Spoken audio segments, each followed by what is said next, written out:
Une commission logement un petit peu spéciale puisqu'on va discuter tous ensemble de la résolution du groupe Agora Point Bruxelles en matière de logement. J'ai préparé une présentation visuelle.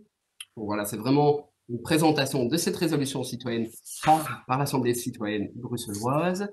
Donc, on a tiré au sort 89 personnes qui sont donc issues des différents quartiers, différents genres, âges et niveaux d'instruction, et qui se sont réunis une première fois fin 2019.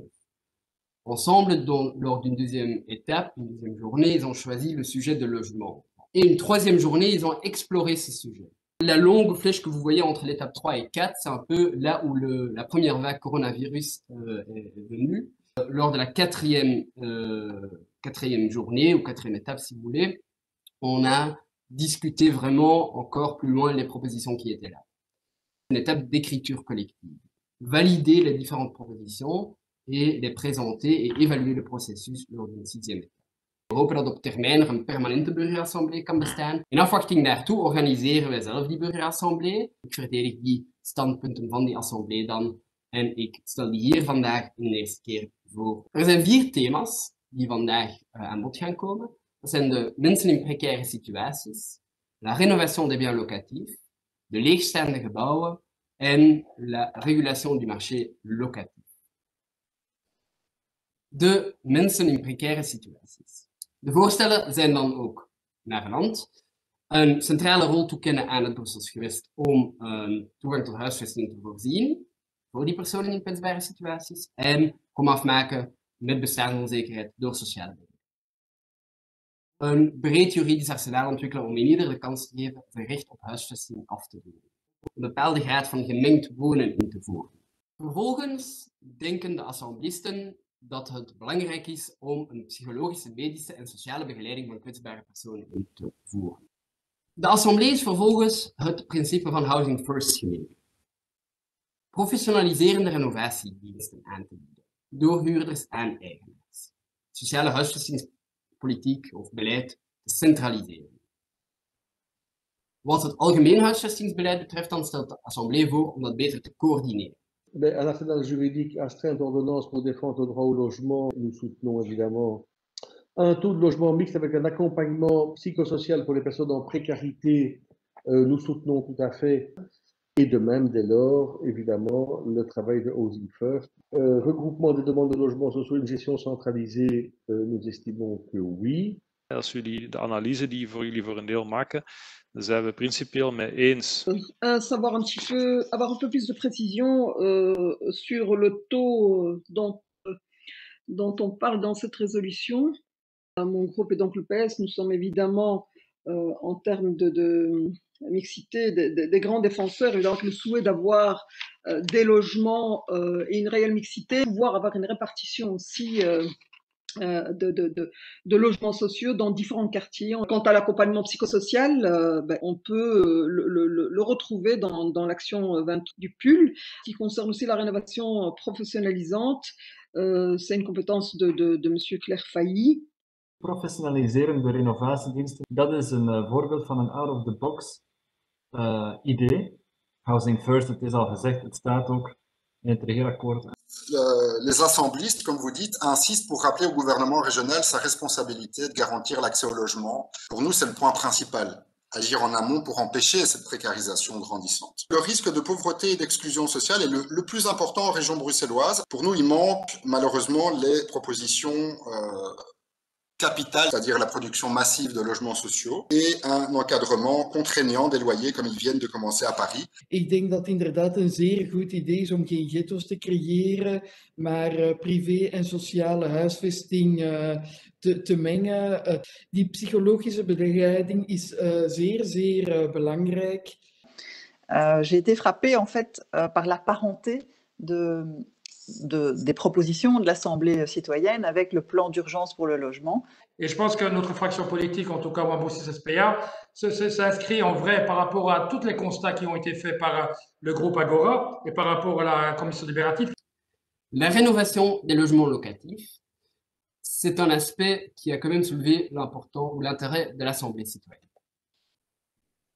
L'Assemblée propose alors qu'on facilite ou que la région facilite les rénovations en faisant des collaborations publiques-privées. Cela passe via un public service qui puisse donner des avis ou des informations gratuites et qui peut même accompagner l'ensemble du processus de rénovation. En contrepartie, on devrait voir un investissement public donc dans la rénovation comme un contrepartie publique qui est au résultat des logements abordables en couplant la rénovation et les primes au loyer. L'Assemblée propose d'établir un service de rénovation, un système en 2 étapes. Un service de base qui donne des informations et un accompagnement administratif, soit un service complet, le full package, ou le service de rénovation prendrait en charge les travaux. Il faudrait aussi revoir les systèmes existants de primes à la rénovation énergie. Et donc, le système de financement est réfléchi par les assemblées comme utilisant les fonds existants bruxellois et européens. Et on pourrait concevoir les prestations du service de rénovation pas comme un service public gratuit, mais un préfinancement plutôt qui sera remboursé avec des cotisations mensuelles. Avec une collaboration publique-privée, sans surprise, vous comprendrez que nous soutenons cela. In het voorstel lijkt me dat iets te vergaand. Un certain nombre d'éléments évoqués ici sont déjà repris dans les AIS. L'audit gratuit, on n'est pas persuadé, par exemple, que de l'offrir gratuitement soit une meilleure manière de faire. Il y a quand même énormément de choses qui sont déjà reprises dans l'esprit, dans le pull. Heel veel van de dingen die erin zitten, worden al gedaan. Dat mechanisme kan eigenlijk al voor AIS, waar dat je u verbindt om uw woning als sociale woning te verhuren. Laten we dat veralgemenen. Laten we dat systeem beschikbaar maken voor alle verhuurders. En ik vind dat wel potentieel hebben. Je trouve qu'il y a toutes sortes de choses qui vont vraiment dans le bon sens. On ne fait aucune distinction entre les petits et les très gros propriétaires. Si on parle surtout des petits propriétaires, c'est pas une mauvaise idée, effectivement. Une logique de soi-disant partenariat public-privé, nous, ça ne nous convient pas. La propriétaire est tenue de respecter la grille indicative des loyers. En fait, oui, on est bien d'accord, ça s'appelle une grille donc contraignante. Il faut vraiment faire attention dans la réflexion que ce ne soit pas les 60% de Bruxellois qui ne sont pas propriétaires qui payent pour les 40% de Bruxellois propriétaires. Qu'est-ce qui cale dans les grosses rénovations AIS et pourquoi est-ce qu'on ne peut pas plus passer par cet outil-là qui nous paraît là un bon équilibre? Eigenaars motiveren om hun woning te renoveren, een goede zaak. De manier waarop, daar stel ik mij wel vragen over de uitwerking, alhoewel dat wij natuurlijk een PPS-constructie altijd wel zien zitten. De uitwerking, alhoewel dat wij natuurlijk een PPS-constructie altijd wel zien zitten. Je crois qu'on est vraiment dans le bon chemin et c'est vrai que l'Assemblée citoyenne le confirme dans ses propositions, dans le bon chemin de continuer dans cette logique finalement de s'associer avec le privé. Et aujourd'hui, les AIS peuvent apporter une pierre à l'édifice. On n'est pas là pour aider les gros propriétaires. On est là pour aider ceux qui malheureusement ne peuvent pas. Ik ga over naar de derde thematiek die de leegstaande gebouwen is. We kunnen het echt zien als een 3-stapssysteem waarbij we eerst de inventaris verbeteren, dan de leegstaande gebouwen beter gebruiken en tenslotte eigenlijk de overgebleven leegstand harder gaan aanpakken. De eerste actie is dan ook om de inventaris en de strijd tegen leegstaande gebouwen te centraliseren in een gewestelijke dienst. Actie 3.2, tweede actie van het derde thema, is de leegstaande gebouwen gebruiken. Heel simpel, er staan er leeg, laten we ze gebruiken. Er zijn genoeg mensen op zoek naar een woning of een gebouw om te gebruiken.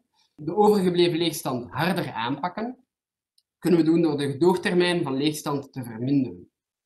En tenslotte zegt de Assemblée, we zouden eigenlijk vooral ook de overgebleven leegstand, die er dan nog is, moeten aanpakken. 2 dingen daarbij. 1, door een verschil te maken in het aantal eigendommen, leegstaande eigendommen dat de eigenaar heeft. Maar vooral ook is de Assemblée van mening van er bestaat van alles. Er bestaan middelen om tegen leegstand te strijden. Pas die systematischer en beter toe. Van mening van er bestaat van alles. Er bestaan middelen om tegen leegstand te strijden. Pas die systematischer en beter toe. Améliorer l'inventaire des bâtiments vides, nous ne sommes pas opposés à cela. L'occupation des bâtiments vides, octroi de subsides régionaux aux communes pour les soutenir dans la rénovation des bâtiments vides, 10% de logements sociaux La réponse est oui. Privilégier l'occupation des bâtiments pour des personnes en situation précaire, la réponse est également oui. Alors, les taxes et les amendes doivent être appliquées de manière plus systématique. Ça, comme tel, ça veut rien dire, à notre avis. Dus ook hier delen we dus denk ik jullie analyse en denk ik ook de conclusies kunnen we toch wel grotendeels onderschrijven aan jullie aanpak. Rappelez aussi à ce niveau-là, au niveau du PUL, hein, donc il y a un cadastre régional sur les bâtiments vides qui est prévu. Et donc le droit de gestion publique, évidemment, le souhait, évidemment, et c'est ce qui est prévu dans le PUL, puisse être simplifié et renforcé. Les pouvoirs publics ne peuvent pas obliger les propriétaires à signer des conventions d'occupation précaires avec des acteurs privés, même associatifs. Quelle sera la nouvelle durée proposée pour pouvoir se positionner? Je moet eigenlijk gewoon doen wat er al lang is beslist dat moest gebeuren. Het idee dat de burgerverenigingen kunnen renoveren in ruil voor het recht op tijdelijk gebruik van leegstaande gebouwen. Ook dat vind ik een vernieuwend voorstel. Het onderhoud van een gebouw kan ook al een meerwaarde zijn. Le troisième volet parle d'un enjeu fondamental et qui montre à quel point notre système actuel, capitaliste, est complètement absurde. Il existe une loi, la loi d'Eaton-Culling, sur la réquisition d'immeubles abandonnés. Là, cette loi est restée à peu près lettre morte. Hein. C'est votre responsabilité à la région, dans la majorité, de mettre la pression sur les communes. La piste que vous proposiez aussi de publier les bâtiments vides, pas les noms des propriétaires, mais bien les listes des bâtiments vides pour qu'on vérifie que l'identification de tous a bien été faite, nous paraît une piste intéressante. On pense aussi que les occupations précaires, que ce soit pour des logements privés ou pour des logements publics, est vraiment un outil utile et à développer. Et on est aussi des grands défenseur du droit de gestion publiek simplifié. Wat de problematiek van de leegstand betreft, ja, die komt heel vaak aan bod in deze commissie. Het aanpakken, dan moet er wel een verschil gemaakt worden tussen speculatieve leegstand en de familieruzie, dus zal ik maar zeggen, waar dat mensen niet overeenkomen wat er feitelijk met de gebouwen moet gebeuren. Quand on parle de 10, 15 ou 20 000 logements inoccupés à Bruxelles, c'est une catastrophe. Le problème, c'est qu'à un moment donné, les amendes ne suffisent plus. Parce qu'il y a plein de gens qui sont prêts à payer l'amende. Ils payent l'amende, ce n'est pas un problème, c'est de la spéculation. On vient donc à la dernière thématique, la régulation du marché local.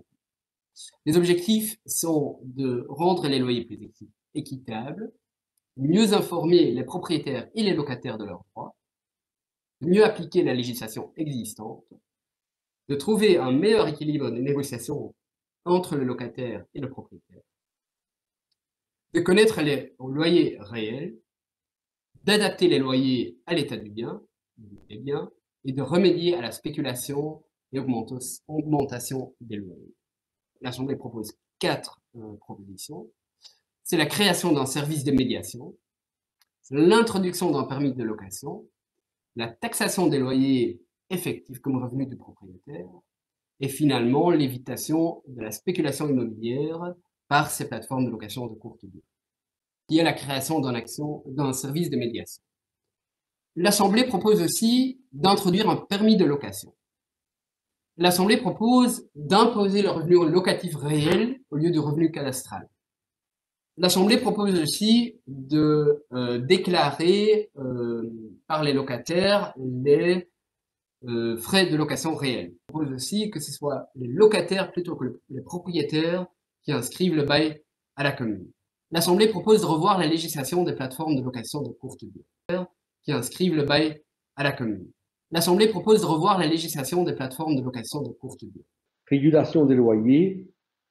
Nous sommes opposés à une régulation obligatoire des loyers. Nous avons, et en matière de taxation des loyers, si on devait en arriver à cette taxation, eh bien, on va alors favoriser les grands propriétaires. Hier hebben we veel meer reserves, omdat je volgens mij bijzonder veel negatieve neveneffecten zult creëren. La commission paritaire locative est un premier élément de réponse à toute la question de la médiation et on y croit profondément, mais évidemment sur les principes, nous rejoignons les intentions qui sont évoquées par Agora. Pour nous, il y a une vraie attention effectivement à intégrer les revenus locatifs dans une taxation globale, le locataire peut déjà enregistrer le bail. Droit des locataires et propriétaires annexés au baux, on y est très favorable, que évidemment ces logements Airbnb trompent le marché locatif. Dan moet die bemiddelingsdienst eigenlijk behoorlijk veel gaan doen. Dat lijkt meer op het Nederlandse model. Il faut évidemment faire du logement un droit fondamental, comme affirmé dans la Constitution, et arrêter d'en faire une marchandise. Une solution serait une grille contraignante des loyers. De quelle manière taxer les revenus locatifs? Est-ce que c'est progressif? Tout à fait d'accord que les pouvoirs publics doivent agir pour éviter la spéculation. L'outil du permis locatif mériterait d'être creusé. C'est surtout la question de ces logements qui disparaissent au profit des Airbnb. Je ne suis pas sûre que la taxation de ces revenus soit suffisant pour arrêter le processus. C'est un point qui ne figure pas dans la déclaration de politique régionale, c'est un point qui figure dans les préoccupations et les souhaits de l'Assemblée citoyenne, c'est le permis locatif, avec laquelle on est à 100% d'accord avec les propositions de l'Assemblée citoyenne. Eh bien, il n'est pas souhaitable de laisser ces plateformes se déployer de façon tout à fait anarchique, et on se rend bien compte que la fiscalité immobilière aujourd'hui est une fiscalité qui n'est pas très juste et pas très contemporaine. Nous, chez Défi, on avait proposé une globalisation. Le certificat de conformité que j'espère va venir va pouvoir aider grandement le gouvernement, parce que une fois que tu obliges un propriétaire à lui dire écoutez, vous avez un logement ici, vous devez le mettre en ordre, mais en plus il doit être conforme. S'il n'est pas conforme, il ne peut pas avoir un permis de location. J'insiste encore de vous remercier, de remercier aussi tous les participants, tous les assemblistes, toutes les assemblistes qui étaient là. En ik dank ook alle vrijwilligers en deelnemers, medewerkers van Agora die het mogelijk hebben gemaakt. Ik apprecieer zeker de ernst, het serieus, de grondigheid waarmee dat jullie die thema willen benaderen en ook de manier waarop toch een klein beetje de vreemde eend in de bijt zijn, denk ik soms in het parlement, omdat jullie denk ik soms met één been in het parlement, maar ook wel uitdrukkelijk met een been naar buiten. Merci Pépin pour le travail qui a été mené par l'Assemblée citoyenne bruxelloise. Je pense que c'est un travail qui a vraiment un grand mérite. Het is de eerste keer dat een burgerassemblée dat is opgericht zich buigt over een moeilijke problematiek, namelijk de huisvesting in Brussel. Dat is een stukje geschiedenis schrijven. Dat is des te meer het geval gezien de moeilijke omstandigheden waarin het gebeurd is. Dat het toch wel behoorlijk indrukwekkend is en het toont dat het mogelijk is om ook met participatie, met burgers, niet-specialisten, in te gaan op moeilijke thema's en daar geloofwaardige oplossingen uit te halen. Nous trouvons extrêmement positive la démarche d'Agora d'impliquer des citoyens et puis de faire remonter leurs doléances aux partis politiques et à la majorité bruxelloise en particulier. Donc la démarche est vraiment excellente. Franchement, chapeau. Je m'associe à toutes les félicitations déjà sur la démarche. De kiezers hebben Agora verkozen met één duidelijk doel, namelijk het concept van een burgerassemblée in besluitvorming uitproberen en promoten. En het siert collega Pépin dat hij dit mandaat consequent vormgeeft. Ik neem aan dat het inderdaad niet evident was om online al deze vergaderingen te houden met de assemblisten. Ik vind dat feitelijk een heel tof woord. Soms staan er zeer concrete dingen in, maar soms zijn de zaken ook zodanig vaag dat uiteindelijk iedereen akkoord kan gaan. Je voulais vous remercier, Pépin, pour le travail très très important qui a été fourni. C'est vraiment très impressionnant en fait ce que vous avez réalisé et je vous en remercie beaucoup. Je voudrais aussi remercier évidemment toutes les personnes qui ont participé à l'Assemblée citoyenne. Voor jullie proficiat zeggen in verband met deze werking, maar dat is zeker niet evident. De burgerassemblée krijgt vanuit het woord. Et donc cette assemblée qui s'est réunie pour discuter de la question du logement et qui en a fait sa priorité, est pour moi une très belle chose. Les gens votent une seule fois tous les 5 ans et puis on envoie les parlementaires au Parlement et s'ils font bien leur boulot, on les évalue après 5 ans. Aujourd'hui, Agora et aussi le Parlement, même le VGC, va donner la possibilité régulièrement à des citoyens de pouvoir prendre la parole sur un thème qui les touche. Bedankt aan alle commissieleden voor al jullie input en vragen. Ik kijk uit naar de verdere werken hierover.